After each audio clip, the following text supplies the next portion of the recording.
नमस्कार दोस्तों, आप देख रहे हैं एस्ट्रोसेज टीवी और मैं हूं आपका अपना एस्ट्रोगुरु मृगांक। आज इस वीडियो में हम बात करेंगे मेष राशि की और जानेंगे मेष राशिफल 2023 यानी वर्ष 2023 मेष राशि के जातकों के विभिन्न क्षेत्रों में कैसे परिणाम लेकर आएगा। इस वर्ष की शुरुआत में नवम भाव में सूर्य और दशम भाव में शनि की उपस्थिति होने के कारण आप अपने जीवन में कुछ ऐसा करेंगे जिससे आपको भरपूर मान सम्मान मिलेगा और लोगों के लिए प्रेरणा स्रोत बनेंगे। यह समय आपको लोकप्रियता प्रदान करेगा और यदि आप राजनीति के क्षेत्र से जुड़े हैं तो आपके लिए बहुत अच्छा समय रहेगा, क्योंकि आपको जनता का पूरा समर्थन मिलेगा। इसके साथ शासकीय लोगों से भी आपको सहयोग मिलने के प्रबल योग बनेंगे। फरवरी के महीने में शुक्र के एकादश भाव में जाने से आपका दोस्तों का संग साथ मिलेगा, खूब पार्टी एंजॉय करेंगे और आपके प्रेम जीवन में भी प्रेम के अंकुर फूटने लगेंगे। आप किसी के प्यार में गिरफ्तार हो सकते हैं। इस समय के दौरान आपका प्रेम जीवन खूब फलेगा फूलेगा। मार्च के महीने में राशि स्वामी के तीसरे भाव में आने से साहस और पराक्रम में बढ़ोतरी होगी। भाई बहनों का सहयोग मिलेगा, लेकिन उन्हें कोई शारीरिक समस्या परेशान कर सकती है। इस दौरान छोटी छोटी की यात्राएं होंगी जो आपके व्यापार के लिए लाभदायक साबित होंगी। इसके परिणाम स्वरूप आपका आत्मविश्वास चरम पर होगा। अप्रैल के महीने में देवगुरु बृहस्पति राशि परिवर्तन करके आपकी राशि में प्रवेश करेंगे। यह सभी प्रकार से उत्तम समय की शुरुआत का समय होगा। बृहस्पति की कृपा से संतान संबंधित सुखद समाचार के योग बनेंगे। दाम्पत्य जीवन में चली आ रही समस्याओं में कमी आएगी। व्यापार में वृद्धि होगी और भाग्य का सहयोग मिलेगा, जिससे आपके हर काम बनने लगेंगे और अटके हुए कामों में भी तेजी आएगी। मई और जून के बीच में आप कोई प्रॉपर्टी खरीद सकते हैं। इस समय पारिवारिक संपत्ति को लेकर कुछ विवाद संभव है। यह समय आपकी माताजी के स्वास्थ्य में गिरावट लेकर आ सकता है, इसलिए इस दौरान उनकी सेहत का खास ख्याल रखें। करियर में ज़्यादा गुस्सैल रवैया ना अपनाएं, नहीं तो परेशानी हो सकती है। जुलाई से अगस्त के बीच आप अपने विरोधियों पर हावी दिखाई देंगे। कोर्ट कचहरी से जुड़े मामलों में आपको सफलता मिलेगी। आपके विदेश जाने के योग इस दौरान बन सकते हैं। यदि आप व्यापार करते हैं तो आपका व्यापार नए क्षेत्रों में आगे बढ़ेगा और आपको स्वयं को साबित करने का पूरा मौका मिलेगा। नौकरी में पदोन्नति के योग प्रबल होंगे। सितंबर और अक्टूबर के महीने में व्यापार में तेजी देखने को मिलेगी, लेकिन दाम्पत्य जीवन में तनाव बढ़ेगा। इस दौरान आपको अपने जीवन साथी के स्वभाव और उनकी सेहत का ध्यान रखना होगा, नहीं तो आपके बीच लड़ाई झगड़े की नौबत आ सकती है। आपका व्यवहार भी थोड़ा बहुत बदलेगा। नवंबर और दिसंबर के महीनों में खर्चों में तेजी आएगी। राहु के द्वादश भाव में जाने से अवांछित यात्राएं होंगी, जिन पर आपको धन खर्च भी करना पड़ेगा। कुछ ऐसे खर्च आपके सामने आएंगे जो बेवजह के होंगे, लेकिन आप अपनी निजी जिंदगी में खुश नजर आएंगे। प्रेम जीवन में अच्छे संकेत देखने को मिलेंगे। विद्यार्थियों के लिए यह समय चुनौतीपूर्ण रहेगा।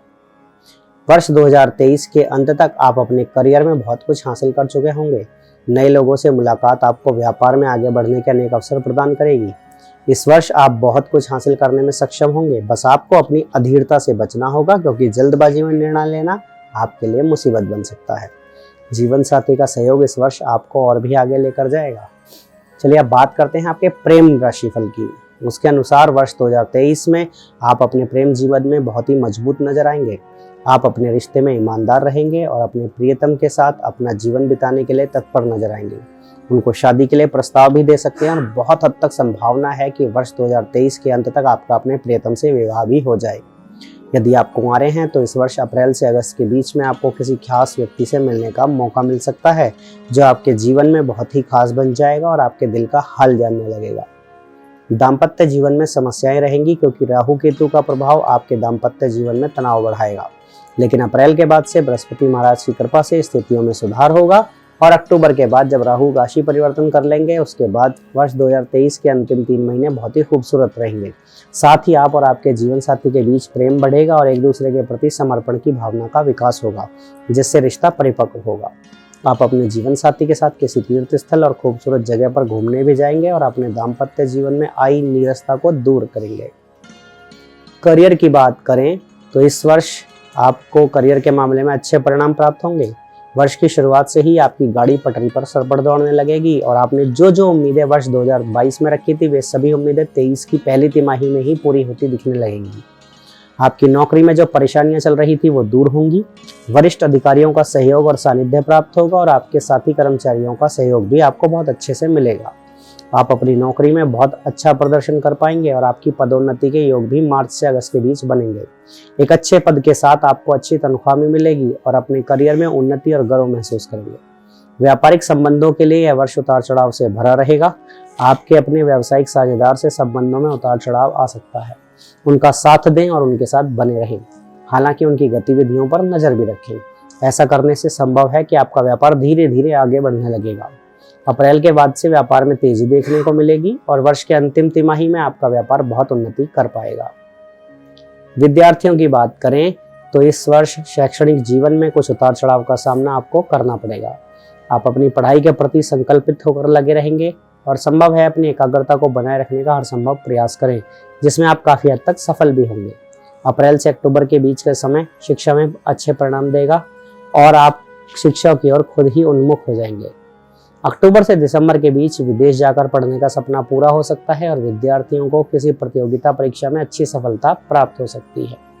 बात करते हैं वित्त राशिफल की। इस पूरे वर्ष मेष राशि के जातकों के जीवन में आर्थिक उन्नति के योग बनेंगे और वित्तीय रूप से स्थिरता की स्थिति बनेगी। हालांकि खर्चे भी लगातार बने रहने वाले हैं।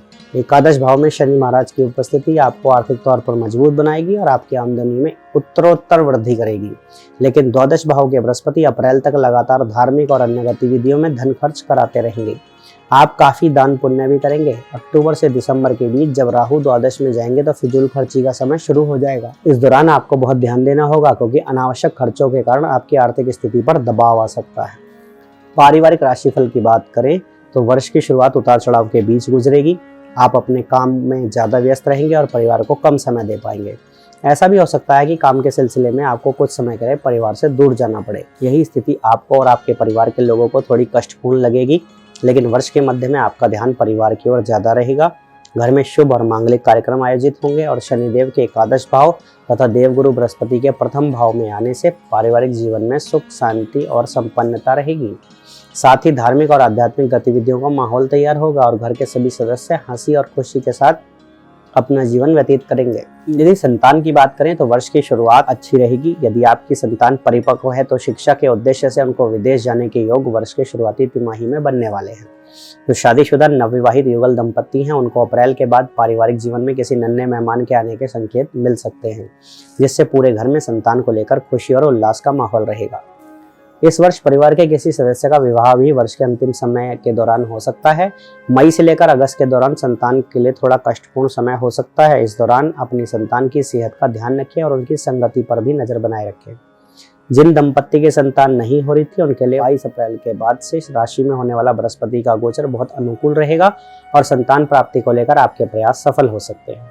अक्टूबर से दिसंबर के बीच संतान को लेकर कुछ शारीरिक समस्याएं परेशान कर सकती हैं, लेकिन यही उनके करियर के लिए तरक्की का समय रहेगा। विवाह राशिफल की बात करें तो वैवाहिक जीवन के लिए एक अच्छा वर्ष है।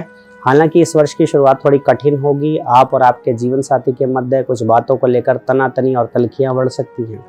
ऐसा वर्ष के शुरुआती तिमाही में हो सकता है। उसके बाद जब अत्यंत शुभ ग्रह बृहस्पति प्रथम भाव में गोचर करेंगे और वहां से आपके पंचम, सप्तम और नवम भाव को देखेंगे तथा शनि महाराज का गोचर आपके एकादश भाव में होगा, तो वह समय आपके दाम्पत्य जीवन में प्रेम रस घोलने वाला होगा। आपके और आपके जीवन साथी के मध्य एक अच्छा सामंजस्य देखने को मिलेगा, जो पारिवारिक जीवन को भी अच्छा बनाएगा और आप अपनी संतान को लेकर भी काफी संजीदा रहेंगे। अविवाहित लोगों के लिए भी यह वर्ष बहुत अच्छा रहेगा, क्योंकि मई के महीने से आपकी शादी की बात चलना शुरू हो जाएगी और वर्ष के अंतिम महीनों में यानी नवंबर और दिसंबर के बीच आपका पाणी ग्रहण संस्कार हो सकता है, अर्थात आपका विवाह होने के योग प्रबल बनेंगे। वर्ष के अंतिम महीनों में आप अपने जीवन साथी के साथ कहीं घूमने जाएंगे और एक दूसरे को पर्याप्त समय देंगे। प्रेम विवाह की इच्छा रखने वाले जातकों को जुलाई और अगस्त के महीनों में सफलता मिल सकती है और आप प्रेम बंधन में बंध सकते हैं। व्यापार की बात करते हैं तो राशिफल 2023 के अनुसार यह वर्ष उतार चढ़ाव से भरा साबित हो सकता है। वर्ष की शुरुआत में दूसरे भाव में वक्री मंगल और सप्तम भाव में केतु की उपस्थिति की वजह से व्यापार में परेशानियां आ सकती हैं। आपका कुछ उग्र व्यवहार तथा आपका अपने व्यावसायिक साझेदार से सामंजस्य ना बैठा पाना व्यापार के लिए कमजोरी बन सकता है। हालांकि स्टार्टअप वाले उद्यमियों के लिए वर्ष के मध्य से अर्थात जून से लेकर नवंबर तक का समय बहुत बढ़िया रहेगा और आपका स्टार्टअप उन्नति करेगा। मार्च से लेकर मई के बीच मंगल का तीसरे भाव में होना आपके व्यापार में उन्नति का कारण बनेगा।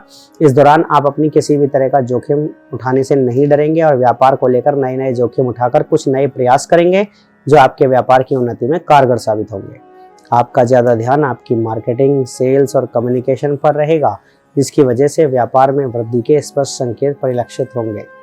अगस्त से अक्टूबर के बीच कोर्ट कचहरी और व्यापार से जुड़े कानूनी मामलों में आपको विजय मिलेगी। आप अपने विरोधियों पर भारी पड़ेंगे और मार्केट में आपके काम की धूम मचेगी। यह समय आपको अपने विरोधियों से 2 कदम आगे रखेगा और इसके बाद अक्टूबर से दिसंबर के बीच का समय बहुत बढ़िया रहेगा। जो लोग विदेशी व्यापार कर रहे हैं उन्हें उत्तम फल मिलने के योग बनेंगे और यदि आप किसी सामान्य व्यापार में हैं तो आप अपने व्यापार को विस्तार दे सकते हैं। इसके लिए कुछ नए राज्यों और नए देशों में यात्रा भी कर सकते हैं जो व्यापार की वृद्धि के लिए कारगर साबित होंगी। वर्ष के अंतिम तिमाही के दौरान आपको कुछ नई कंपनियों से जुड़ने का मौका मिलेगा जो आपके व्यापार को नए मुनाफे के सौदे उपलब्ध कराएंगी। संपत्ति और वाहन की बात करें तो जनवरी के महीने में 17 तारीख को अपने गोचर के दौरान शनि महाराज आपके एकादश भाव में प्रस्थान करेंगे और 22 अप्रैल को बृहस्पति आपकी राशि में प्रवेश कर जाएंगे। यह समय अच्छा रहेगा क्योंकि इस दौरान आपको कोई अचल संपत्ति खरीदने का मौका मिल सकता है। मई के महीने में शुक्र महाराज की कृपा आप पर बरसेगी क्योंकि वो वाहन के कारक ग्रह भी हैं और उनकी कृपा दृष्टि और अन्य ग्रहों के शुभ प्रभाव के चलते आप मई के महीने में कोई खूबसूरत गाड़ी खरीद सकते हैं। इस वर्ष घर और संपत्ति के कारक बृहस्पति 12वें भाव में होंगे, इसलिए यह वर्ष आपके पास भूमि संपत्ति खरीदने का एक अच्छा मौका होगा, लेकिन यह मौका आपके वर्तमान निवास स्थान से कुछ दूर हो सकता है। मई से लेकर अक्टूबर के बीच आपको अच्छी संपत्ति खरीदने का मौका मिलेगा। यह संपत्ति आपके लिए नया मकान भी हो सकता है क्योंकि इसमें आप रहने भी जा सकते हैं। संपत्ति से संबंधित विवादों में विजय मिलेगी। यदि धन और लाभ की बात करें तो यह साल मिश्रित परिणाम लेकर आया है। बृहस्पति का वर्ष की शुरुआत में द्वादश भाव में होना धार्मिक क्रियाकलापों पर खर्च और इस पर संकेत करता है। केवल इतना ही नहीं, आपकी राशि में राहु की उपस्थिति आपसे फिजूल खर्च कराएगी। इस चक्कर में आपका कुछ कर्जा भी हो सकता है और आपकी आर्थिक स्थिति बिगड़ सकती है। लेकिन 17 जनवरी से जब शनि आपके एकादश भाव में गोचर करेंगे आपकी स्थिर आमदनी के योग प्रबल हो जाएंगे और आपको अच्छे धन की प्राप्ति शुरू होने लगेगी। उसके बाद 22 अप्रैल को जब गुरु बृहस्पति आपकी ही राशि में प्रवेश करेंगे तो वह समय आर्थिक उन्नति का समय होगा। तब से लेकर वर्ष के अंत तक आपके पास किसी न किसी रूप में धन की आवाजाही लगी रहेगी और आप आर्थिक तौर पर उन्नत होने लगेंगे। 30 अक्टूबर को जब राहु का गोचर आपके द्वादश भाव में होगा तो इस समय फिर से चुनौतियां लेकर आएगा और वर्ष के अंत तक आप अपने खर्चों से जूझते हुए नजर आएंगे, जिनसे बाहर निकलने में आपको बहुत समय लगेगा और इससे आपकी आर्थिक स्थिति कुछ कमजोर हो सकती है। वर्ष 2023 की पहली तिमाही आपके लिए उतार चढ़ाव से भरी रहेगी। इस दौरान किसी भी तरह का बड़ा निवेश करने से आपको बचना चाहिए और खर्चों पर नियंत्रण रखने की कोशिश करनी चाहिए। दूसरा और तीसरा तिमाही अपेक्षाकृत अनुकूल रहेगा और इस समय के दौरान आपको अच्छी आमदनी प्राप्त होगी जो आपकी आर्थिक स्थिति को मजबूत बनाएगी। इसके बाद अंतिम छमाही में भी आर्थिक दबाव बढ़ सकता है और आपको समस्या हो सकती है। स्वास्थ्य की बात करें तो वर्ष की शुरुआत कुछ कमजोर रहेगी। आपकी राशि में राहु, सप्तम भाव में केतु, दूसरे भाव में वक्री मंगल, दशम भाव में शनि और शुक्र की युति तथा द्वादश भाव में बृहस्पति का होना सेहत के लिए ज्यादा अनुकूल दिखाई नहीं दे रहा है। इसलिए जनवरी से लेकर अगस्त तक अपने स्वास्थ्य का खास ख्याल रखने की जरूरत पड़ेगी। विशेष रूप से मई और जुलाई के बीच का समय आपकी सेहत के लिए ज्यादा अच्छा नहीं दिखाई दे रहा है। इस दौरान बुखार, टाइफाइड या फिर विषाणु जनित समस्याएं आपको परेशान कर सकती हैं। अगस्त के बाद से आपकी सेहत में सुधार आना शुरू हो जाएगा। स्वयं के ऊपर मानसिक तनाव को बिल्कुल भी हावी ना होने दें और प्रतिदिन सुबह की सैर पर जाने की आदत डाल लें। यदि आप थोड़ा परिश्रम करेंगे और अपने स्वास्थ्य को उत्तम बना पाएंगे तथा ज़्यादा लंबा जीवन आराम से और शांतिपूर्ण ढंग से व्यतीत कर पाएंगे। 2023 में मेष राशि के लिए भाग्यशाली अंक की बात करें तो मेष राशि का स्वामी मंगल ग्रह है और मेष राशि के जातकों का भाग्यशाली अंक 6 और 9 माना जाता है। वर्ष 2023 का कुल योग 7 होगा। आप इस साल अपने जीवन के सभी क्षेत्रों में समृद्ध होंगे। शनि और बृहस्पति के अनुकूल परिणाम आपको प्राप्त होंगे जिसकी वजह से आपका जीवन अच्छी स्थिति में आ जाएगा और करियर में उन्नति होगी। यह वर्ष थोड़े संघर्ष के बाद उत्तम सफलता की ओर संकेत कर रहा है। अब आपको बताते हैं ज्योतिषीय उपाय जो इस वर्ष आपको करने चाहिए। मंगलवार को श्री हनुमान चालीसा के साथ बजरंग बाण का पाठ करना ना भूलें। बुधवार की शाम काले तिलों का दान किसी धार्मिक स्थान पर करें। महामृत्युंजय यंत्र को अपने घर में स्थापित करें और प्रतिदिन उसकी पूजा करें। पीले चावल बनाकर देवगुरु बृहस्पति और माता सरस्वती की पूजा करें और उनसे अपनी मनचाही मुराद मांगे। यदि संभव हो तो गुरुवार का व्रत रखें और प्रतिदिन स्नान के पश्चात अपने मस्तक पर हल्दी अथवा केसर का तिलक लगाएं। तो दोस्तों, ये था मेष राशिफल 2023। आशा करते हैं साल 2023 मेष राशि के सभी जातकों यानी आपके लिए बहुत ही शुभ, मंगलदायी और समृद्धिशाली साबित हो। आपको डॉक्टर मृगांक शर्मा का प्यार भरा नमस्कार।